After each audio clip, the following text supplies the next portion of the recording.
How to change the AirPods Pro name on your iPhone. Hey there everyone, welcome back to the Static Studios. So if you want to customize your AirPods name on your iPhone, then here is how we can do this process. But before we start the video, if you're new to this channel, please give it a thumbs up and subscribe to my channel because it really helps me out.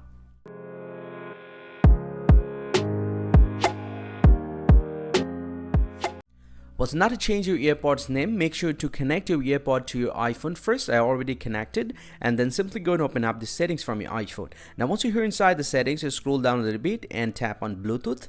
Now inside the Bluetooth, you'll get to see the AirPods Pro is connected.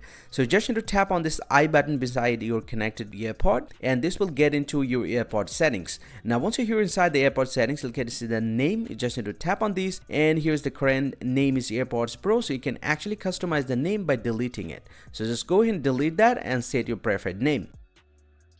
And once you have selected your preferred name, you just need to set it up and get back from here. And the name will be set up as your AirPods name. And this is how you can actually change the AirPods name on your iPhone. Hope you find this very helpful, guys. If you do, please drop a like and subscribe to the channel. See you guys around, and thank you very much for watching.